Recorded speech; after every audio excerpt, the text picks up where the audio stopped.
তোরা আমাকে তাড়িয়ে দিস না বাছারা, আমাকে তোরা তাড়িয়ে দিস না। না তান্ত্রিক বাবা, আপনার কোনো কথাই শুনতে চাই না আমরা। আপনি এক ভণ্ড তান্ত্রিক। আপনার জাদু শক্তিকে কাজে লাগিয়ে আপনি অন্যায় করছেন। চলে যান, আপনি চলে যান। ঠিক আছে, তোরা আমাকে অপমান করলি তো, এর শোধ তোদের দিতে হবে। আমি যদি তোদের জীবন অতিষ্ঠ করে দিতে না পেরেছি তাহলে আমিও তান্ত্রিক না। আপনি আরো কথা বললে আপনাকে পুলিশে দিব তান্ত্রিক বাবা। চলে যান আপনি। আপনি কিনা পুরো বন নিজের দখলে নিতে চেয়েছিলেন। ছি। তান্ত্রিক বুঝতে পারে যে তান্ত্রিকের এখন বিপদ, তাই তান্ত্রিক রাগে ক্ষোভে সেখান থেকে বেরিয়ে আসে আর রাস্তা দিয়ে হাঁটতে থাকে। দুদিন আগেও যারা আমাকে কত সম্মান করলো তারা কিনা আজ আমাকে পুলিশের ভয় দেখাচ্ছে। এর প্রতিশোধ তো আমি নিয়েই ছাড়বো। পুরো বনের পাখিদের এবার আমি উচিত শিক্ষা দিব। তান্ত্রিক রাগে তার পুরনো আস্তানায় যায়, যেখানে তার একমাত্র ঠিকানা ছিল। তুই হলি আমার তুরুপের দাস, তোকে কাজে লাগিয়ে এবার আমি ওদের উচিত শিক্ষা দিব। মুক্ত, আজ থেকে তুই মুক্ত ডাইনি। কি যে শান্তি লাগছে, আজ থেকে আমি মুক্ত। উফ, চুপ কর ডাইনি, তোকে আমি এমনি এমনি মুক্ত করে দেইনি। শোন, তোকে কি করতে হবে। তান্ত্রিক ডাইনিকে দুষ্টু বুদ্ধি শিখিয়ে দেয় আর সবটা শুনে ডাইনি হাসতে থাকে। তবে শুনে রাখ, আমার কথা মতো না চললে তোকে আবার বন্দি করব। চিন্তা করবেন না আপনি তান্ত্রিক বাবা, আমি ঠিকঠাক কাজ করব। ডাইনি ছুটতে থাকে কাজ করার জন্য বনের দিকে। এভাবেই সেই দিন কেটে যায়। শোনো, তোমাকে না কতবার বলেছি এই কাঁচা সুপারিগুলো বিক্রি করে দিতে, তাহলে তুমি করছো না কেন শুনি? উফ টুনি, তুমি জানো না এই বনে প্রায় সবার বাড়িতে সুপারি গাছ আছে। তাছাড়া এখন তো কেউ সুপারি খেতেই চায় না, তাহলে কার কাছে বিক্রি করব শুনি?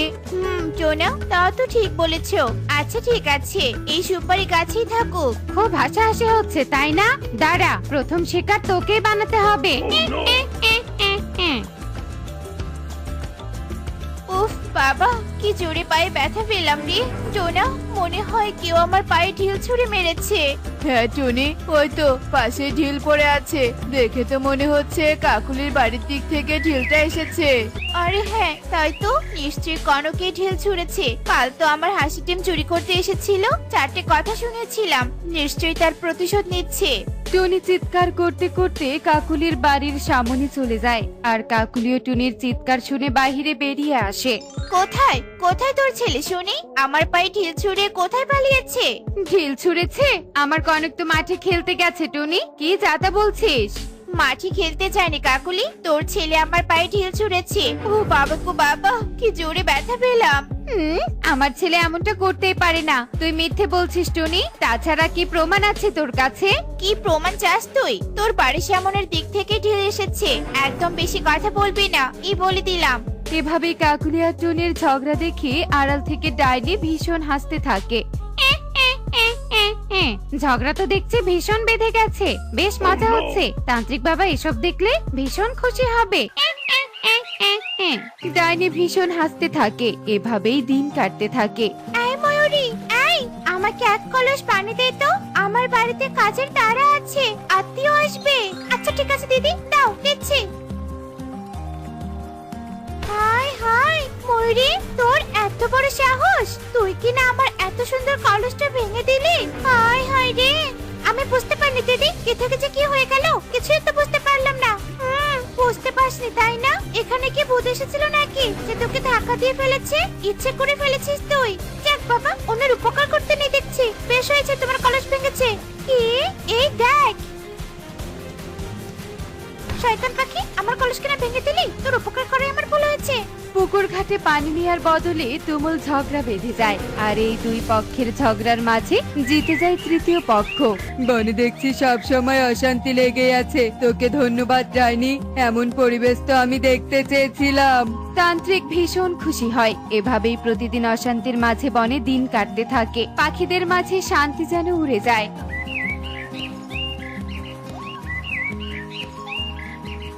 একি, কাল সন্ধ্যাবেলাতে তো লাউ দেখেছিলাম, তাহলে লাউ গেল কোথায়? টোনা টোনা, শীঘ্রই ওঠো টোনা, এই দেখো লাউ চুরি হয়েছে।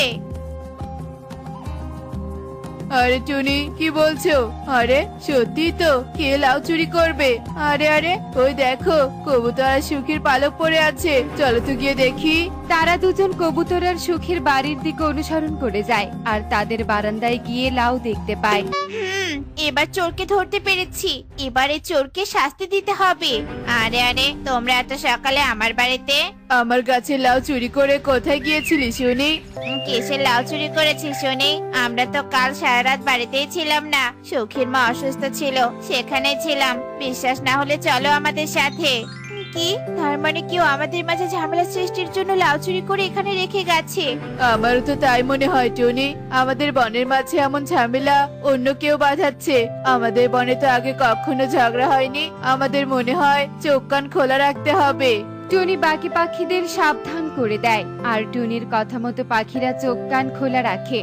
না, তেমন কাউকেই তো দেখতে পাচ্ছি না। তাহলে কি সত্যি কেউ নেই যে আমাদের ক্ষতি করতে চায়? একই, এদিকে তান্ত্রিক বাবা তো চুপচাপ বসে থাকার নয়। না না, আমাকে আরো ভাবতে হবে। টুনি পড়ে যায় মহা চিন্তায়। এভাবেই রাত নেমে আসে। সবার চোখে ঘুম থাকলেও টুনির চোখে কোনো ঘুম ছিল না।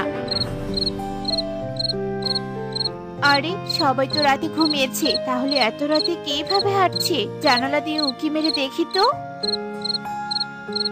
উফ বাবা, এই তান্ত্রিকের কথাতে পাখিদের মাঝে ঝগড়া বাঁধাতে বাঁধাতে বড্ড হাঁপিয়ে গেছি। এবার একটু বিশ্রাম নেই, এর থেকে বোতলে বন্দি হয়ে ঘুমানো ভালো ছিল। ও, তার মানে আমাদের মাঝে এই ডাইনি ভাবে ঝগড়া বাঁধিয়ে দিচ্ছে। বুঝতে পেরেছি এবার। আমার কাছে এবার সবটা পরিষ্কার, পাখিদের সবটা জানাতে হবে। টুনি সকাল হওয়ার অপেক্ষা করতে থাকে আর সকাল হতেই টুনি বনের সবাইকে সব কথা খুলে বলে। কি, ওই শয়তান তান্ত্রিক কি না এসব করছে? এবার ওই শয়তান তান্ত্রিককে তো আমাদের একটা উচিত শিক্ষা দিতেই হবে দেখছি। তার আগে ওই ডাইনিকে শাস্তি দিব। কিন্তু কি করে শুনি? ডাইনি যদি আমাদের ক্ষতি করে? না দিদি, ডাইনি আমাদের কোনো ক্ষতি করতে পারবে না। আমার মাথায় একটা বুদ্ধি এসেছে, শোনো তবে। কি ব্যাপার, আজ কোনো পাখিকে দেখতে পাচ্ছি না কেন? তবে কি আজ ওদের হাড় নাড় জ্বালাতে পারবো না? তাড়াতাড়ি পাখিগুলোকে খুঁজি, কেউ আবার আমাকে দেখে ফেলবে। আক্রমণ!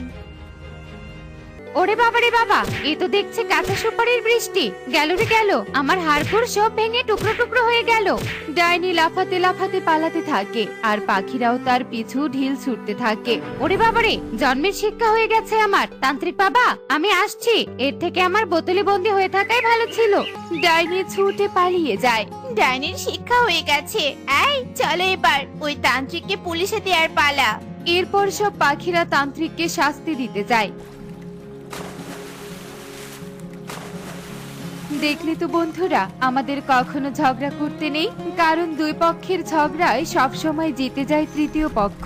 এমনই সব মজার মজার শিক্ষণীয় টুনি পাখির গল্প দেখতে আমাদের সাথেই থেকো। আর গল্পটি কেমন হয়েছে তা কমেন্টে জানাতে ভুলো না কিন্তু। Bye bye. সাদামাটা এই সুন্দর বনটি দেখছেন, এই বনের নাম হলো মধুপুর বন। এই বনের পাখিরা ছিল খুব শান্ত। চারদিকে সুন্দর ও মনোরম পরিবেশে সবাই খুব সুখে জীবন যাপন করত। এই বনে বাস করত টুনি নামের এক গরিব পাখি। মা টুকি, এই নে, এখানে কিছু পান্তা ভাত আছে, তুই পান্তা ভাতটুকু খেয়ে নে রে মা। না মা, আমি পান্তা ভাত আর খাবো না। আমার পান্তা ভাত খেতে একদম ভালো লাগে না। তুমি আমাকে অন্য খাবার এনে দাও মা, আমার এসব খেতে ভালো লাগে না। মা টুকি, কি আর করবি রে, ঘরে তো তেমন কোনো খাবার নেই। এই সামান্যটুকু পান্তা ছিল, তাই তোকে খেতে দিলাম রে মা। না মা, আমি এই পান্তা খাবো না। তুমি আমার এখান থেকে এই পান্তা নিয়ে যাও। আমি এই পান্তা খাবো না, খাবো না, খাবো না। তুমি আমাকে অন্য কিছু এনে দাও মা, অন্য কিছু এনে দাও। আমার লক্ষ্মী মা, জেদ করে না মা। ঘরে কোনো খাবার নেই, এই সামান্যটুকু পান্তা আছে। আমি এখন কি করব? তোর বাবা মারা যাবার পর থেকে আমাদের এই অবস্থা। তুই একটু কষ্ট করে খেয়ে নে রে মা। মা, সবাই কি সুন্দর দামি দামি খাবার খায়, আর আমি এই পান্তা খাবো না মা, খাবো না। আমার লক্ষ্মী মা, বোঝার চেষ্টা কর। তুই এই পান্তাটুকু এখন খেয়ে নে। আমি তোকে দেখবি খুব শীঘ্রই তোর জন্য ভালো খাবার নিয়ে আসবো রে মা। আচ্ছা ঠিক আছে, এবারের মতো আমি খেয়ে নিচ্ছি, তবে আর কোনোদিনও পান্তা খাবো না, এ আমি বলে দিলাম। আচ্ছা রে মা, এবার তবে খাবারটুকু খেয়ে নে। এ কথা বলে টুকি সেই খাবারটুকু খেয়ে নেয়। এভাবেই তাদের দিন কাটতে থাকে। অন্যদিকে বনের রাজা ঈগল বনের প্রজাদের সবাইকে খুব ভালোবাসতো, আর তার মন্ত্রী ছিল কালু। সব সময় সে রাজা হতে চায়। একদিন কালু, আমি ভাবছি বনের সব গরিব দুঃখীদেরকে একটা আয়োজন করে ভালো মন্দ কিছু খাবার খাওয়াবো। মহারাজা, এ তো খুব ভালো প্রস্তাব, তবে গরিবদের খাইয়ে কি হবে? কালু, তুই চুপ কর। তুই তো জানিস আমি আমার বনের প্রজাদের কত ভালোবাসি। আমি যেটা বলেছি তুই সেটাই কর। বনের গরিবদেরকে নেমন্তন্ন কর। আচ্ছা ঠিক আছে রাজা মশাই। এই রাজার হুকুম আর শুনতে ইচ্ছে করে না। যে করেই হোক এই বনের রাজা আমাকে হতেই হবে। কি কালু, তুই মনে মনে কি বলছিস? আমি যেটা বলছি সেটা কর। তাড়াতাড়ি যা বলছি বনের সবাইকে বলে দে। ঠিক আছে মহারাজ। এরপর কালু সেখান থেকে চলে যায় আর বনের সবাইকে রাজার বাড়িতে নিমন্ত্রণ করে। হ্যাঁ গো সুখী দিদি, আমি কি শুনলাম মহারাজ নাকি আমাদের জন্য খাবারের আয়োজন করেছে? হ্যাঁ রে টনি, আমিও তো তাই শুনলাম। সুখী দিদি, তাহলে তো ভালোই হবে। মেয়েটা কতদিন থেকে ভালো মন্দ কিছু খেতে পারে না, খালি বায়না করে ভালো মন্দ কিছু খাওয়ার জন্য। কিন্তু আমার সামর্থ্য অনুযায়ী আমি তো খাওয়াতে পারি না গো। আরে টনি, তুই ঠিকই বলেছিস। কতদিন থেকে আমরা ভালো মন্দ কিচ্ছু খাই না। আর রাজামশাই যেহেতু কাল আমাদের সবাইকে নিমন্ত্রণ দিয়েছে, আমরা সবাই যাবো রে। আচ্ছা সুখী দিদি, তাহলে এখন আমি বাড়িতে যাই, গিয়ে মেয়েটাকে খবরটা দেই। আচ্ছা ঠিক আছে রে টনি, থাক তাহলে আমিও বাড়িতে চলে যাই। কাল মহারাজের বাড়িতে দেখা হবে। আচ্ছা ঠিক আছে দিদি। এ কথা বলে টুনি তার বাড়িতে চলে আসে আর টুকিকে বলতে থাকে, মা টুকি, তুই তো শুনলে খুশি হবি। একটা খুশির খবর আছে রে মা।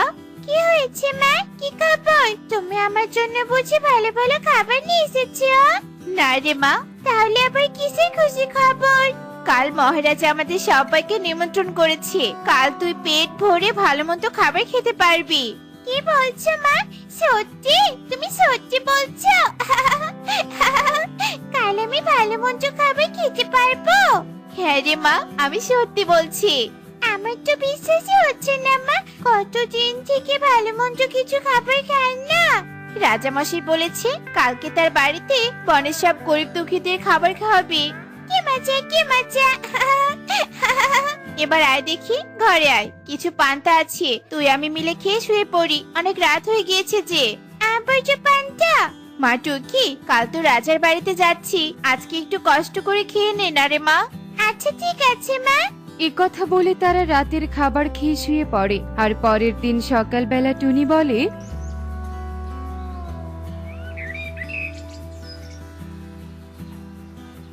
মা টুকি, চল রাজামশাইয়ের বাড়িতে যাই। আচ্ছা ঠিক আছে মা, চলো তাড়াতাড়ি যাই। এরপর টুনি আর টুকি মিলে রাজার বাড়ি যাওয়ার উদ্দেশ্যে রওনা দেয়। আর যাওয়ার পথে ময়ূরীর সাথে দেখা হয়। কিরে টনি, তুই তোর মেয়েকে নিয়ে রাজামশাইয়ের বাড়িতে যাচ্ছিস নিমন্ত্রণ খেতে? হ্যাঁ ময়ূরী দিদি, রাজামশাই তো কাল নিমন্ত্রণ দিয়েছি, তাই যাচ্ছি। ও আচ্ছা, আমরা তো যাচ্ছি রে টনি, চল একসাথেই যাই। ঠিক আছে, চলো সবাই। এ কথা বলে তারা সবাই একসাথে রাজার বাড়িতে যাওয়ার উদ্দেশ্যে রওনা দেয়। আর কিছুক্ষণ যাওয়ার পরে রাজার বাড়িতে তারা সবাই পৌঁছে যায়। কিরে, তোরা চলে এসেছিস? তোরা এই দূরে গিয়ে বস, কাছে আসিস না। বনের সব ধনী পাখিরা আগে খাবে, পরে তোরা খাবি। একই কালো দাদা, এটা তুমি কি বললে? রাজামশাই তো বলেছে ধনী গরিব মিলে নিমন্ত্রণ করেছে, তাহলে আমরা গরিব বলে অবহেলিত কেন হব? এই ময়ূরী, এই তুই আমার মুখে মুখে কথা বলছিস? তোর এত বড় সাহস! বেশি কথা বললে একটা খাবারও তোর কপালে জুটবে না। কালুর মুখে এমন কথা শুনে সবাই মন খারাপ করে। আর তখনই সেখানে ঈগল মহারাজ চলে আসে। এখানে কি হয়েছে শুনি? মহারাজ, এই গরিবদের কথা কি আর বলবেন? খেতে দিলে বসতে চায়, ওদেরকে নিয়ে আপনি ভাববেন না। আপনি চলুন তো। তোমাদের কি হয়েছে? তোমরা আমাকে সব বলো তো। রাজামশাই, কালু দাদা বলেছে বনের সব ধনী পাখিরা খাওয়ার পর আমরা খাবো। আমাদের দূর দূর করে তাড়িয়ে দিচ্ছে। এই কালু, আই তোর এত বড় সাহস! তুই আমার বনের পাখিদের সাথে এমন ব্যবহার করিস? যা বলছে এখান থেকে চলে যা এক্ষুনি। এরপর কালু সেখান থেকে চলে যায় আর রাজা তাদেরকে নিয়ে খেতে দেয়। আর তখন চারদিকে আকাশ ঘন কালো মেঘে ছেয়ে যায়। চারদিকে এমন অন্ধকার হয়ে আসছে কেন? মনে হয় তো খুব জোরে বৃষ্টি হবে। তাই তো মনে হয় খুব জোরে বৃষ্টি হবে। এভাবেই তারা কথা বলতে বলতে কিছুক্ষণের মধ্যেই জোরে বৃষ্টি শুরু হতে থাকে। হায় হায় রে, মেঘ ভেঙে বৃষ্টি পড়ছে। এখান থেকে চলো সবাই। এভাবেই তারা রাজার বাড়িতে না খেয়ে সবাই বৃষ্টিতে ভিজে যে যার বাড়িতে চলে যায়। আর টুনি বাড়িতে গিয়ে বলতে থাকে, হায় সৃষ্টিকর্তা, এতদিন পর মেয়েটাকে ভালো মন্দ খাওয়াতে চাইলাম, আর ভাগ্যের কি নির্মম পরিহাস, তাও আমাদের কপালে জুটলো না। ও মা, আমি কি আর ভালো মন্দ খেতে পারবো না? তোকে তা চিন্তা করতে হবে না রে মা, একদিন না একদিন আমাদের সুদিন ঠিক ফিরবে। এভাবে বেশ কয়েকদিন কেটে যায়। অন্যদিকে কালু ঈগলকে নিয়ে বনের জঙ্গলে ঘুরতে যায়। কালু দেখ, আমাদের বনের চারদিকে কত সুন্দর পরিবেশ, প্রাণটা একদম জুড়িয়ে গেল। হ্যাঁ মহারাজ, আপনি ঠিক বলেছেন। আজকে থেকে আমি এই বনের রাজা হব। একটু পরেই বুঝতে পারবেন আমি আপনাকে এমনি ওই নীল গুহার কাছে নিয়ে যাচ্ছি না, আপনাকে বন্দি করে আমি এই বনের রাজা হব। হা, হা, হা, হা, হা। মহারাজ চলুন, ওই দিকটায় একটা নীল গুহা আছে, সেখানেই যাই। ওই গুহা নাকি দেখতে অনেক সুন্দর। কি বলছিস কি, চল তাহলে। এরপর কালু মোরুলকে নিয়ে সেই নীল গুহার কাছে যায়, আর কালু মোরুলকে নীল গুহার ভেতরে ঢুকিয়ে দরজা বন্ধ করে সেখান থেকে চলে আসে।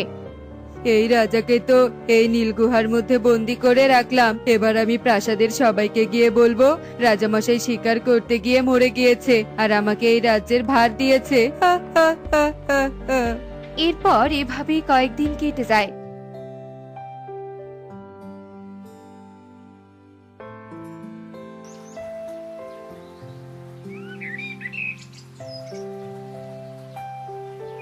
অন্যদিকে সেই মহারাজ নীল পাহাড়ের চূড়ায় সাহায্যের জন্য চিৎকার করতে থাকে। বাঁচাও, আমাকে বাঁচাও, এখান থেকে কেউ আমাকে বাঁচাও, এখান থেকে আমাকে বের হতে সাহায্য করো কেউ। এভাবে ঈগল সাহায্য চাচ্ছিল, আর তখনই সেখানে একটা পরী প্রকট হয় আর ঈগলকে মুক্ত করে দেয়। একই ঈগল, তুমি এই গুহার মধ্যে বন্দী হয়ে আছো কেন? কি হয়েছিল? এরপর ঈগল পরীকে সব ঘটনা খুলে বলে। তাহলে তো তোমার সাথে ওই কালো ভীষণ অন্যায় করেছে। হ্যাঁ পরি, তুমি ঠিকই বলেছ, তোমাকে অনেক ধন্যবাদ আমাকে মুক্ত করার জন্য। ওই কালুকে এবার আমি উচিত শিক্ষা দিব। এরপর ঈগল বনে গিয়ে কালুকে বলতে থাকে, শয়তান কালু, তুই আমাকে বন্দি করে আমার রাজপ্রাসাদ দখল করে নিতে চেয়েছিলি, তোকে এবার উচিত শিক্ষা দিব আমি। ইয়ে মানে রাজামশাই, আপনি আপনি কোথা থেকে আসলেন? আপনাকে তো আমি বন্দি করে রেখেছিলাম। তোর এত বড় সাহস, তুই আমাকে বন্দি করে রাখিস? এক্ষুনি এ বন থেকে তুই বেরিয়ে যা। এরপর রাজা কালুকে বন থেকে বের করে দেয় আর বনের সব গরিবদের অর্থ দিয়ে সাহায্য করে, আর বনের সবাই সুখে শান্তিতে বসবাস করতে থাকে। এমনই সব মজার মজার শিক্ষণীয় টুনি পাখির গল্প দেখতে আমাদের সাথেই থেকো। আর গল্পটি কেমন হয়েছে তা কমেন্টে জানাতে ভুলো না কিন্তু। Bye bye.